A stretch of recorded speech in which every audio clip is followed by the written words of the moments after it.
Alhamdulillahi Rabbil Alamin. Mes chers frères et sœurs, il ne vous échappe pas qu'il nous reste quelques jours, voire quelques heures. On peut se permettre de dire quelques heures, vu que le Ramadan est très proche. Quelques heures, et nous voilà entrés dans ce mois béni, dont Allah subhanahu wa ta'ala a fait maintes fois l'éloge dans le Saint-Coran.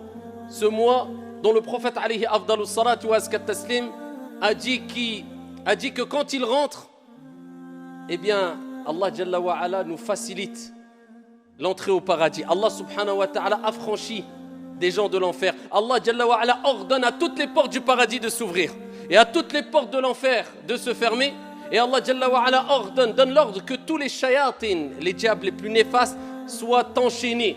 Pendant ce mois béni, ayyuhal akhyar, il y a des centaines, il y a des milliers, il y a des millions, il y a des milliards. Abshiru ayyuhal ikhwatul kiram, de musulmans dans le monde entier qui s'efforcent de se rapprocher du divin à travers l'abstention pour montrer l'amour qu'ils portent envers leur Seigneur, l'abstention de nourriture et de boissons pendant de longues journées. Mais ce qui nous importe, ce n'est pas simplement de jeûner, mais c'est avant même de jeûner de savoir comment réussir son jeûne du mois de Ramadan. Comment réussir à jeûner et à passer son mois complet en rendant notre Seigneur Tabaraka wa Ta'ala satisfait de nous. Comment réussir le mois du Ramadan? Et pour cela, on va indiquer quelques pistes efficaces et bénéfiques, Inch'Allah Ta'ala, afin qu'on parvienne tous à jeûner le mois du Ramadan, un mois complet comme il se doit, et afin qu'on puisse profiter au maximum de tous ces trésors que renferme Shahru Ramadan. Et les pistes, on va les voir au billahi tawfiq. ربنا هو الإله له من الأسماء ما اصطفاه الواحد الحي كذا المليك والملك المالك لا شريك. أيها المصلون, le premier conseil que j'ai à donner à moi-même ainsi qu'à mes frères et sœurs pour réussir, ce n'est pas pour jeûner le mois du Ramadan. Certes, il est demandé de prier, mais prier c'est une chose. Mais est-ce que tu as réussi à prier comme il se doit? Le prophète n'a-t-il pas dit « Sallu kama ra'aytumuni usalli » Ça c'est réussir la prière. Prier comme vous m'avez vu, prier. Et Allah Jalla wa ala n'a-t-il pas dit « Qad aflaha al-mu'minun alladhina hum fi salatihim khashi'un » On certes réussi. Il n'a pas dit ceux qui ont prié simplement.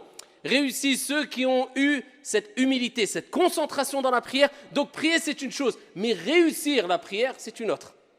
Jeûner c'est une chose, mais réussir son jeûne c'est une autre. Faire son pèlerinage c'est une chose, mais réussir son pèlerinage c'est autre chose. Donc nous ce qui nous importe ce n'est pas que jeûner, mais c'est réussir son jeûne du mois de Ramadan. Et pour cela, eh bien, il faut prendre conscience de certaines choses essentielles pour te permettre de réussir. Et la première des choses, eh bien, nous allons rebondir sur la recommandation prophétique qui concerne la prière. Parce que vous savez que la prière, comme on ne cessera de le répéter, c'est l'acte d'adoration le plus noble, le plus grand, le plus important qu'il y a en islam. C'est la première des choses sur laquelle tu vas rendre des comptes au jour de la résurrection, le jour où le soleil sera au-dessus des têtes et que chaque être humain dira « Nafsi, nafsi, nafsi, moi, moi, moi ». Dieu t'interrogera sur la prière qui à la base était de 50 et Dieu l'a diminuée de par sa miséricorde. Et à travers l'amour qu'a eu le prophète alayhi salatu wassalam pour nous, à 5 prières. Et cela nous donne la récompense de 50 prières comme vous le savez toutes et tous. Mais ici, il faut savoir que le prophète alayhi salatu wassalam a donné des recommandations pour prier, mais pour réussir sa prière. Et parmi les plus belles des recommandations que le prophète a données, c'est quand il a dit cela à un compagnon du prophète alayhi salatu wassalam, un compagnon parmi les compagnons du prophète alayhi salatu wassalam. Il lui dit « Salli », simplement prie, non. « Salli salata muwaddi'». Voilà, comment réussir la prière. Regardez la belle recommandation. Prie, accomplis la prière de celui qui fait ses adieux. C'est-à-dire le prophète il dit aux compagnons, pour réussir ta prière, eh bien, fais de ta prière comme si c'était ta dernière prière. C'est-à-dire tu te dis, c'est la dernière prière, après je vais rencontrer mon Seigneur. Je vais quitter ce bas monde, je vais quitter ce monde, je vais me séparer de mes biens, je vais me séparer de ma famille. C'est-à-dire c'est le dernier acte d'adoration qui fait partie des plus grands actes d'adoration que je vais accomplir. Et le prophète nous dit, innamal a'malu bi al-khawatim. Les actions ne valent que par leur fin. Tu peux voir une personne qui peut-être était égarée toute sa vie, buvait de l'alcool, était loin de la religion, peut-être les derniers instants de sa vie, va se repentir, il va être sincère, il va être pieux, Dieu va lui donner accès au paradis. Alors qu'à côté, une personne, toute sa vie était dans les actes d'adoration, il manquait de sincérité, et juste avant de mourir, il a tout abandonné, il s'est égaré. Et Dieu lui a donné l'accès en enfer. Les actions ne valent que par leur fin, la preuve qu'on doit toujours rester modeste et ne pas se précipiter à juger les autres. Celui que tu critiques peut-être demain sera meilleur que toi et toi pire que lui. Donc occupe-toi de toi, c'est déjà beaucoup. Eh bien le prophète il te dit, eh bien c'est les dernières actions. Donc toi quand tu pries tu te dis, c'est peut-être ma dernière prière. Donc la prière c'est parmi les actes d'adoration les plus importants. Donc je la fais bien, comme ça quand je rencontre mon Seigneur, peut-être je vais mourir après le Dhuhr, peut-être après l'Asr, je fais le Maghrib, peut-être après le Maghrib je vais mourir.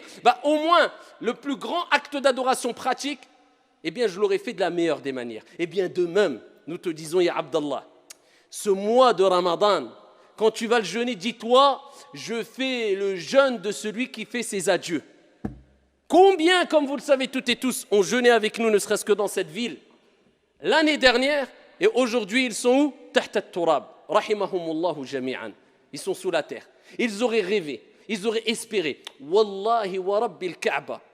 Si Allah subhanahu wa ta'ala leur avait donné l'occasion de revenir sur terre, ils auraient donné tout ce qu'il y a sur la surface de la terre selon leur capacité, juste pour pouvoir jeûner une journée. Eh bien toi, Dieu t'a donné ce cadeau.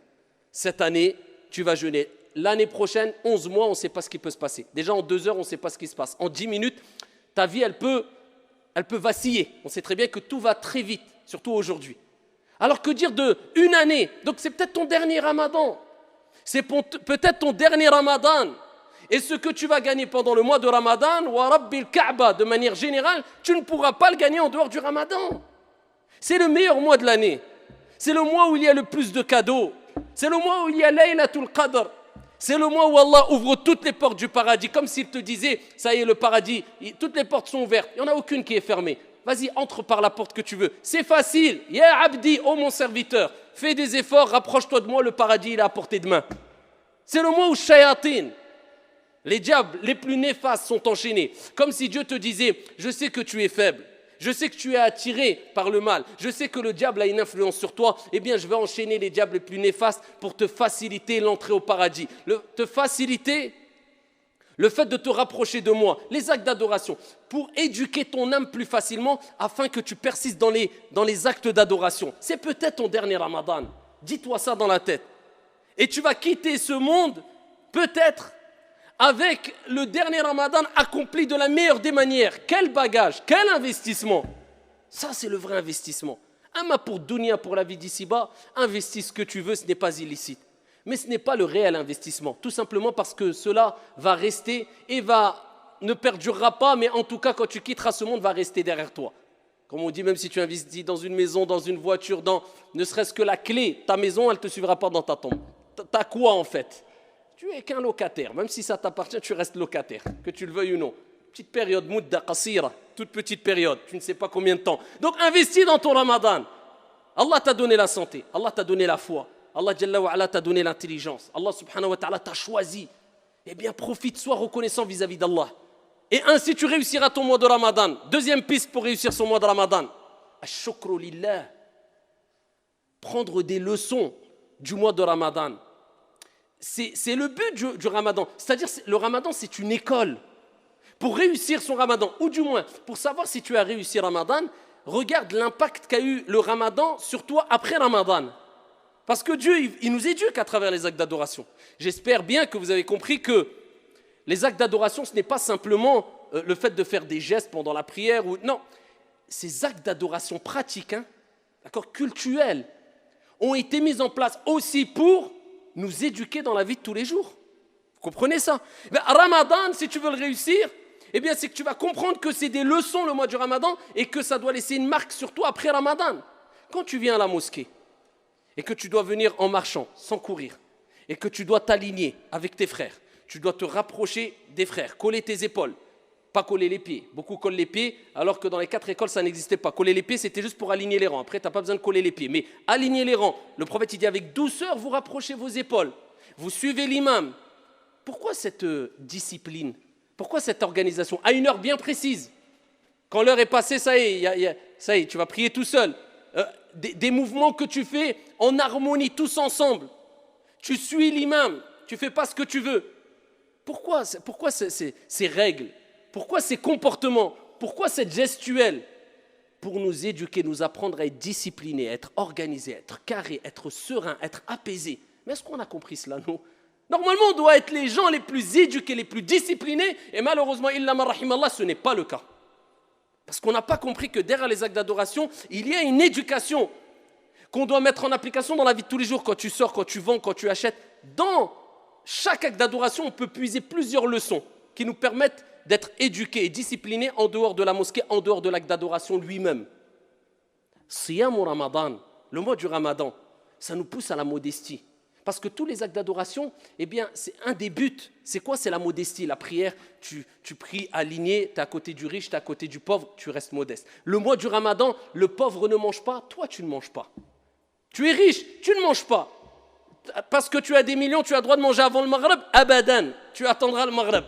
Pour mettre tout le monde au même niveau. Al-Hajj, eh bien tu es riche, tu es pauvre, tu vas mettre tes deux vêtements blancs qui ressemblent à un linceul. Pareil, sans sous-vêtements, sans rien du tout en dessous. Même le pauvre à côté de toi, pareil, on différencie. La modestie à tawadu. Le Ramadan comprend bien que c'est une école pour t'apprendre la modestie. Et t'apprendre aussi at-tadhiya, le sacrifice. Parce que l'islam, c'est une religion où on doit, à travers la prière, c'est un sacrifice la prière, parce que ça demande de laisser ton travail, de faire ta prière à l'heure, c'est un sacrifice ou pas? Dieu veut que tu sacrifies. Je parle du sacrifice bien compris, pas n'importe comment. Hein.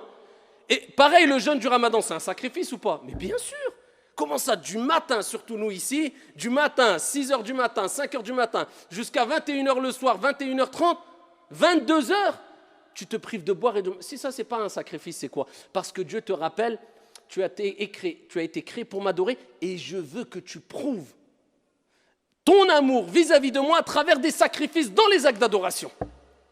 Eh bien là, tu dois prendre ces leçons en disant, plus le sacrifice est grand et plus Dieu sera satisfait de moi à travers des actes d'adoration tels le jeûne et telle la prière. Donc ça te montre que voilà, le Ramadan, c'est une éducation spirituelle, c'est une école spirituelle. Ainsi, tu auras compris un des buts du Ramadan et tu auras réussi ton Ramadan parce que ça te servira en dehors de Ramadan. Les bonnes habitudes que tu as prises pendant Ramadan, eh bien, tu vas les continuer. Pour réussir Ramadan, c'est de comprendre tous les bienfaits qu'il y a dans Ramadan.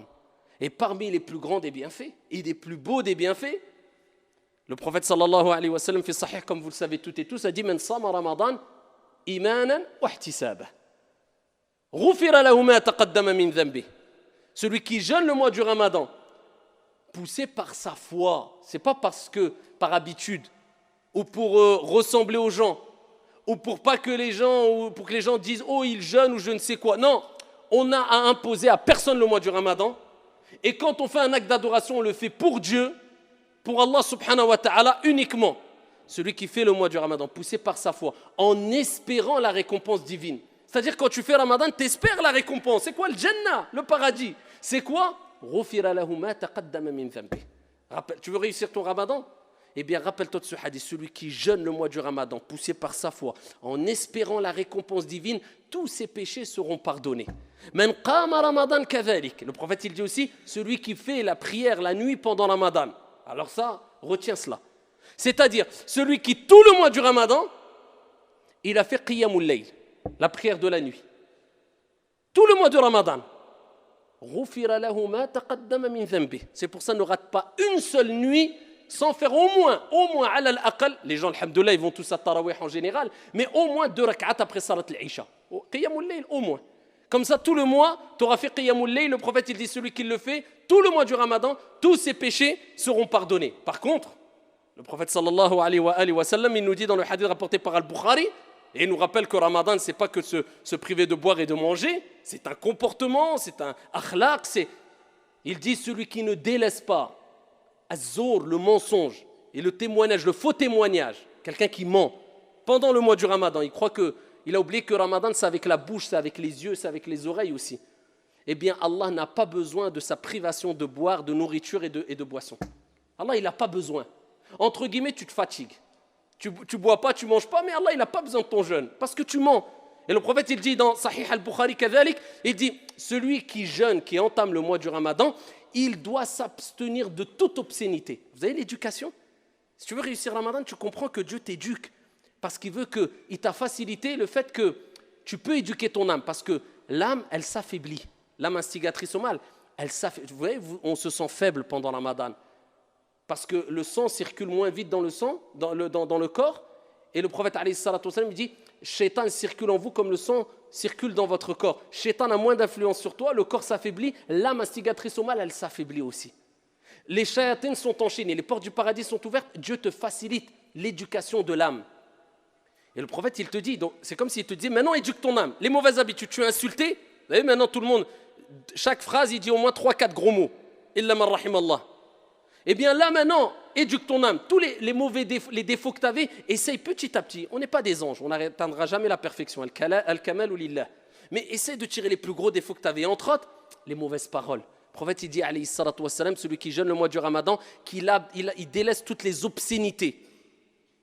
Il dit qu'il délaisse toutes les obscénités. Et si quelqu'un vient le combattre ou le provoquer, il dit, inni sa'im, inni sa'im. On te provoque. Regardez l'éducation du nefs là, c'est facile de se mettre en colère. Mais le prophète, il dit le fort, c'est celui qui retient sa colère quand il est en colère. Eh bien, tu dis je jeûne, paix, laisse-moi en paix. Et c'est comme ça que tu vas réussir le mois de Shahru Ramadan. Pour réussir Shahru Ramadan, eh bien, il faut comprendre le verset coranique. Shahru Ramadan alladhi unzila fihi al-Qur'an. Le mois du Ramadan, c'est le mois où Allah il a révélé quoi? Al-Qur'an. Allah, il a choisi le meilleur des mois pour révéler le meilleur des livres. Pendant la meilleure des nuits, Inna anzalnahu fi laylatil qadr. Wa ma adraka ma laylatul qadr. Laylatul qadr khayrun min alfi shahr. Nous l'avons certes descendu, révélé la nuit du destin, la 27e nuit, avec divergence des savants, du moins les dernières nuits impaires. Et qui te dira qu'est-ce que c'est que la nuit du destin? La nuit du destin est meilleure que 1000 mois d'adoration. Regardez les cadeaux divins. Et Dieu, s'il a descendu, révélé le Coran pendant le mois de Ramadan, c'est pour te rappeler que pendant ce mois qui est le meilleur des mois, eh bien, multiplie la récitation du meilleur des livres. Concentre-toi que dans la récitation du Coran. Quand je parle des sujets scientifiques, surtout du moins. C'est pour ça l'imam Malik, rahimahullah, ce grand savant érudit, savant du fiqh, du hadith, il délaissait dans ses assises toute étude du hadith pour se consacrer à quoi? À la lecture du Coran. Le mois de Ramadan, c'est Shahrul Qur'an, c'est-à-dire, si tu multiplies la lecture et la récitation du Coran pendant le mois de Ramadan, vis avec le Coran, essaie de le comprendre, concentre-toi, pas dans la beauté des voix. Parce que maintenant, les gens, ils cherchent les mosquées où il y a les plus belles des voix. Et ça, c'est parmi les égarements qu'a mentionné déjà Omar ibn al-Khattab à son époque. Jusqu'à ce que certains, maintenant, c'est plus une récitation. Warattilil Qur'ana tartila, comme il se doit, mais on mise tous sur les mélodies. Ça devient même quelquefois de l'exagération. Non, sur le contenu du Coran. Ce n'est pas toi qui embellis le Coran, c'est le Coran qui va t'embellir, ya Abdallah. Après, bien sûr, embellir sa voix, c'est demander aussi, mais sans exagération. Le contenu, c'est ce qui nous importe. Et c'est ainsi qu'on va réussir Ramadan si on a mis comme objectif la lecture du Coran à 100%. Je plonge dans le Coran. Parmi les moyens aussi de réussir Ramadan, c'est de montrer à ton Seigneur et aux gens autour de toi, car les gens seront des témoins au jour de la résurrection, et sur terre, pour ou contre toi, voilà, c'est ça l'islam. On est tous des ambassadeurs de l'islam. Donc pendant Ramadan, comme on le dit chaque année, tout le monde entier, avec la télé, avec les réseaux sociaux, savent que tous les musulmans jeûnent le mois du Ramadan. Quand tu sors, sache que tu es un représentant, un ambassadeur de l'islam. Quand tu sors dehors, parle pas fort, c'est très tard tarawih. Respecte les voisins, les jeunes dans les cités. Surtout pendant le mois de Ramadan, tous les ans on entend la même chose. C'est là où quelquefois malheureusement des jeunes musulmans dans les cités, eh bien, font du tout et n'importe quoi et sans le savoir, ils salissent leur propre image de toute manière, hein, et l'image de l'islam aussi. Parce qu'après, excusez-moi, hein, mais quand des gens disent « Oui, mais regardez les musulmans, qu'est-ce qu'ils font? Regardez, c'est dans les cités, ça brûle, ça crame. » Et on dit « Oh, c'est des racistes. » Alors, on ne va pas être raciste en disant ce genre de propos, mais le fait qu'il y ait des musulmans qui le font quelquefois dans les cités, c'est une réalité. On va se voiler la face. Et quelquefois, des gens, malheureusement, vivent la nuit dans les cités dehors et toute la journée, ils restent naas. Toute la journée, ils se lèvent la nuit et ils salient l'image de l'islam. Billah. Comme une personne, ils ont demandé à un shir, c'est un savant turc, ils lui ont dit Ya shir, si quelqu'un dort toute la journée, est-ce qu'il aura la récompense du Ramadan? Il a dit oui, il aura la récompense, mais dans ses rêves. Eh bien, c'est ça. Toute la journée, il arrive le Maghreb, il sort, il se met beau, il va dans la cité, il parle fort, il crie. Comment tu veux que les gens ne soient pas racistes? Nous, on est les premiers racistes quand on voit ça. Donc, il ne faut pas exagérer, il faut se rappeler que Ramadan, ce n'est pas que je viens, je fais 2 rak'at à tarawih, je sors, je fais ruina. Si c'est pour faire ruina en venant à tarawih, wallahi al-adim, c'est interdit pour toi de venir à la mosquée, c'est obligatoire de rester chez toi. Parce que là, tu vas tout gâcher. Et Allah Jalla wa Ala parle de ceux qui veulent faire le bien, alors qu'ils font le mal, et Allah il fait de leurs actions haba'an mansoura, poussière éparpillée, ça part dans le vent. Respectez, ya ibadallah. Dès que tu mets le pied dehors, tais-toi, uskut. Tu n'as même pas le droit, shar'an, religieusement, de parler même à mi-voix, alors qu'il y a des voisins à côté. Tu n'as pas le droit, 11h du soir, minuit, 1h du matin, tu vas parler, les gens travaillent le matin. Wallahi, tu n'as pas le droit. Et si tu n'arrives pas, eh bien je vous dis, shar'an, religieusement, tu n'as pas le droit de venir à la mosquée pour faire salat al-tarawih. Tu n'as pas le droit. Quelqu'un qui ne s'abstient pas, Wallah qu'il n'a pas le droit. Et je le jure sur le mimbar. Pourquoi? Parce que salat al-tarawih, c'est surérogatoire. Et ici, respecter son voisin, qu'il soit musulman ou non, c'est obligatoire. Et jamais le surérogatoire va devancer l'obligatoire en islam.